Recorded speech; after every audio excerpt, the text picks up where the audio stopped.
Hi there, everybody.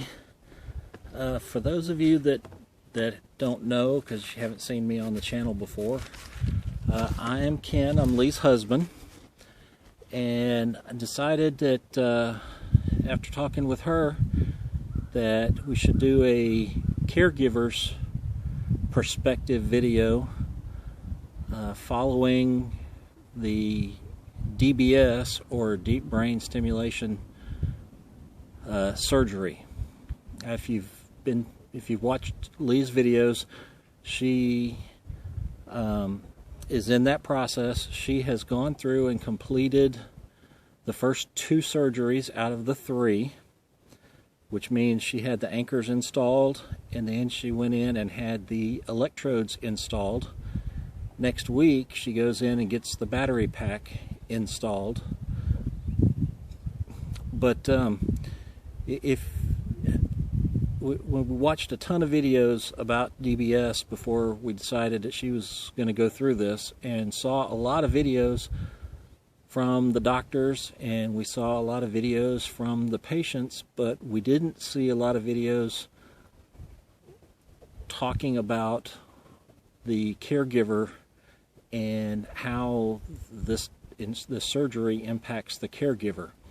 Now, do not get me wrong, this is not a boo-hoo, it's all about me and why life is miserable. That is not what this is about. This is strictly information from my perspective as the caregiver, and something for other caregivers to prepare themselves for when their loved ones gets ready to go in and have these surgeries. Now, some of the things that I've watched or had to watch her go through in this process, some of them are kind of self-explanatory. She's had pain. She's had pain from the surgical spots or sites in on her head where they put the anchors in and where they drilled the holes. She's also had some pain down in through the neck area where they ran the wires that have gone into the brain, and down through the neck, behind the clavicle, down into the chest area where they're going to put the battery pack next week. She's also gone through quite a bit of confusion following this surgery, and I'll get into a little more detail about these in just a second. She's also having difficulty speaking. She's had some dizziness, and she's also experienced a loss of intermittent loss of balance. Now, in fairness to the doctors, they did tell us that there would be some confusion, and it might affect the speech a little bit, and potentially some balance and confusion issues. But I was shocked at the level of especially confusion and the ability to speak, or the inability to speak clearly. I'm not going to tell anybody how they need to care for their loved one. I can just tell you that, especially since the second stage of the DBS, I have pretty much been glued to her hip, because we have stairs in the house, and if she can't walk, she can't get to the bathroom without falling down the stairs, or things of that nature.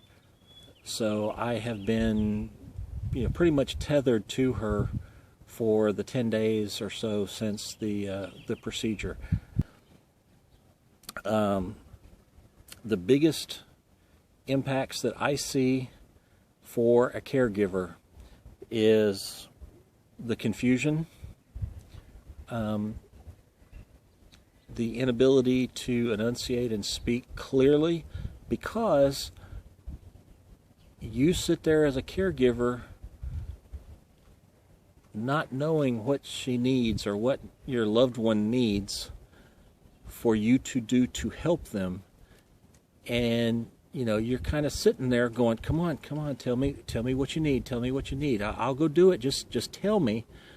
And you can see her, I can see her getting frustrated when she can't pick out the words to tell me that she needs the heating blanket turned on, or she needs to get up and go to the bathroom and needs help getting out from under the heating blanket, or any of those type of issues. Or for that matter, I'm hungry, or I'd like a root beer, or my root beer's warm and I need a replacement. It's very difficult to watch from my perspective, and something that I think other folks need to be prepared for. The other thing that, and I didn't think about it until just recently, it's not even on my list, but I'm sitting here looking at our car in the background. In our family, Lee used to be a professional driver. Can I drive? Absolutely. But I haven't done a lot of driving since we got married because she loves to do it so much. So I turn her loose and let her do that. But that's another thing. I've had to refocus my brain a lot and run a lot of the errands that she used to go run for us, simply because she's not allowed to drive until she completes her DBS surgeries, has the packs turned on, and she's cleared and released by the doctors. The other thing that I didn't do a real good job of in preparing for this process, and I would encourage caregivers to talk very carefully about, or very thoroughly to their loved one, is let's not start any big projects around the house until we get this project done.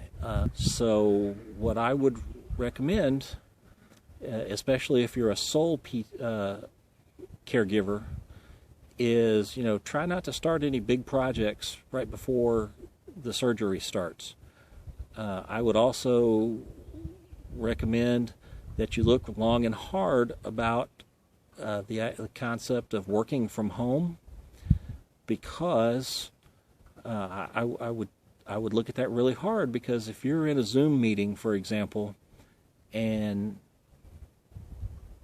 all of a sudden your loved one who's had surgery and is dizzy and confused and not speaking very clearly needs to go to the restroom, how are you going to jump out of that Zoom meeting, run over there, take her to the bathroom, do her, he, whoever that happens to be, and then potentially have to sit there and wait till they're done, get them back to wherever they're sitting, and then go back to your work, your Zoom meeting.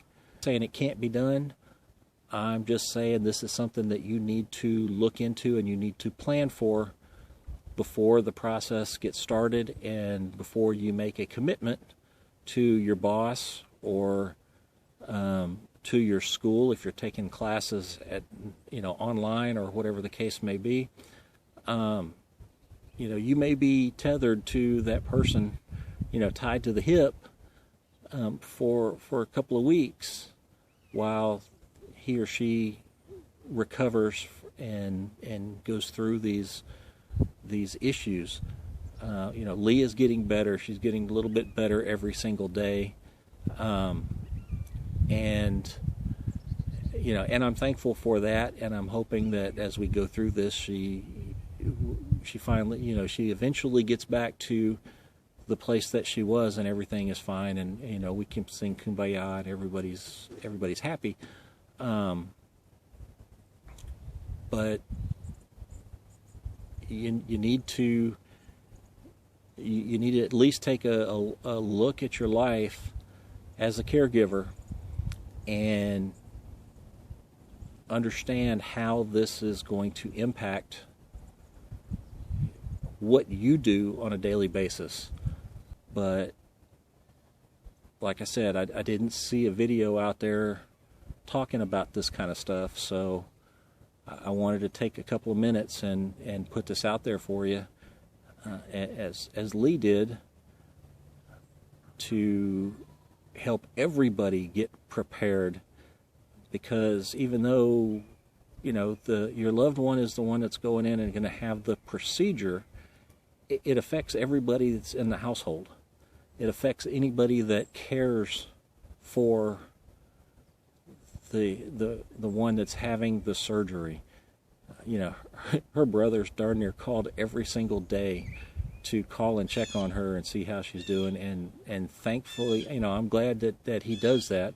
You know, he's a truck driver, so he's in, you know, Wyoming delivering a load. It's not like he can come back to Tennessee and help her out, but you know what? It's a brotherly love. It's a family concern and caring.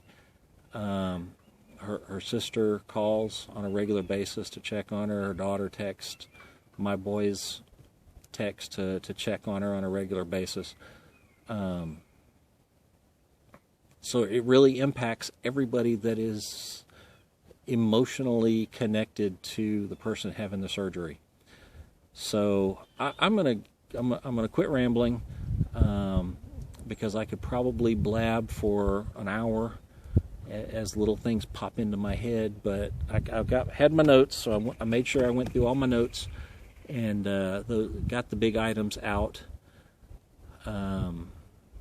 So just sit down, take a few minutes, prioritize things that have to get done while you're in while your loved one is recovering from the surgery. And good luck to everybody. Hope the surgeries go well.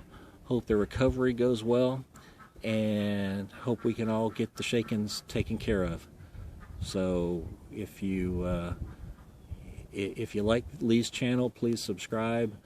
You know, ring the notification bell, all those kind of good things to help her out. And if you have any questions or concerns or comments about this video for me, please leave them down. You know, drop us a note, and one of us will get back with you, and we'll kind of go from there. So everybody have a great day. Bye.